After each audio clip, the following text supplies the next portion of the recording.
Hey, what's going on, guys? It's your boy Nirmodon, and I'm going to be talking about Black Ops 2, so if this isn't something that you were interested in or you don't want to hear my opinions about it, you are more than happy or more than willing to, depart if that's something you're interested in. But for anyone that's still willing to listen to my overall thoughts about Black Ops 2 and anything I have to talk about that is related to it, you can definitely stay and stick around, and I will do my best to entertain you with a complex bunch of words.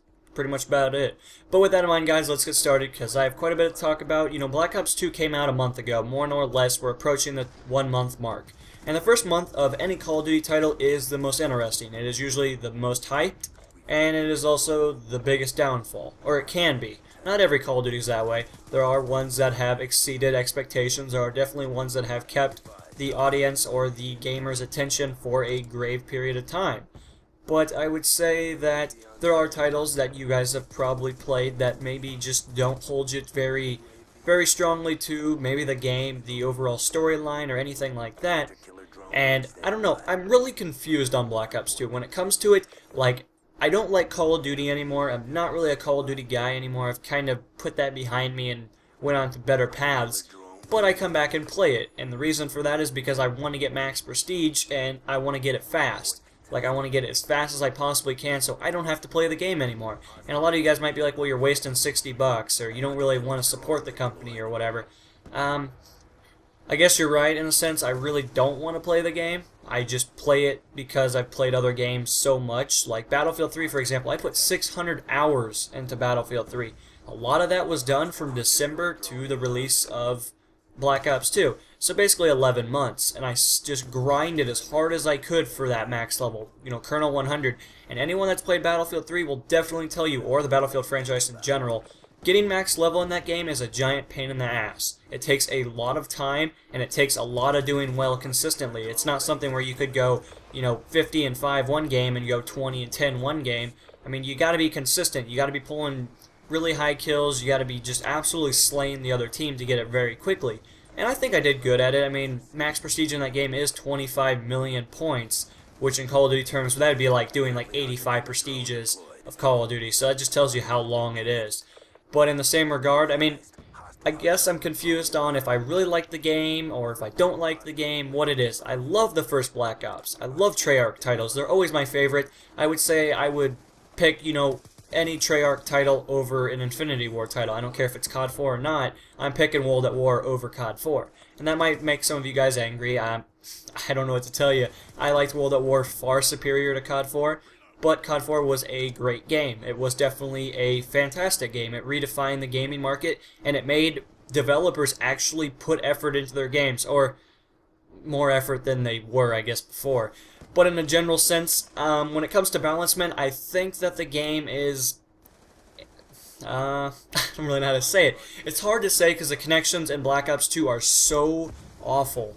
They are just horrible. It's like you give the person that doesn't buy internet the ability to be host, which is really weird. And I know some people might be like, well, maybe that's the best internet they can buy. That's fine, but the difference is, why is everybody else in the lobby getting a 2 and 1 bar? Why did he not get a 1 bar or 2 bar? And why don't you give everyone that actually has sufficient internet or can host, why don't you give them the host capabilities? I mean, I have 100 megabytes per second. That is ridiculous, and I've gotten host 5 times. I swear it, like, I don't get host at all. Black Ops, I got host 90% of the time I played. Call of Duty 4 and World at War, I pulled host like 80% of the time. Like, I pulled host a lot. And in this game, it's just like, nah, don't care what your internet connection is, we're going to give it to somebody that could really use it. And I guess it's controversial, I don't know how you want to break it down. I say that they need to fix the connections. The maps I'm getting a little bit more used to. I know I bitched about that for the longest damn time. But I love Hardpoint. Hardpoint is my game. I will never play Domination again, and I will never play Demolition again because they are so broken, at least until the connection's fixed. Other than that, I'm tired of submachine guns. I'm glad that the patch came out and addressed a few things about the submachine guns. I haven't really used them a lot. I still see them all the time on the map, so they must still be good. But I feel like the assault rifles have a little bit more of a chance. They're definitely not great. You really have to be spot on, and you have to shoot first if you want to win that gun battle. But I say the FAL is definitely my favorite gun for the assault category. That's all I've been using with just, well, Tryhard setup, so I don't really need to explain that. You guys should pretty much know what that is. But in the same category, I think they're getting closer to making the game more user-friendly. I think right now it just pisses people off because, honestly, like, you don't want a 3-bar. 3 bars in this game is like a 2 or 1 bar in every other Call of Duty that's ever been released. It's just crazy. The connections are awful. And part of that's because of their netcode. And, I don't want to go on to netcoding because you'll get really bored, but the title is just, it's interesting. Now, do I like it? Oh, I love the game. When I get a good connection and I'm doing good, like, I feel like I'm on top of the world. I feel like this is the best Call of Duty to date. But when, bad things happen, of course, I get my rage mode out and, break a few things along the way. Kill streaks, I think, are pretty much balanced. I still think the lightning strike is a little overpowered, or at least it can be when it's constantly getting bombarded on the damn map. The UAVs are a lot more centralized now. I don't feel like they're always in the air, and if you really want to get away from them, you use Ghost, and you just kind of move around the map. With that in mind, I mean, definitely I think the perk layout and everything is just great. I love the pick 10.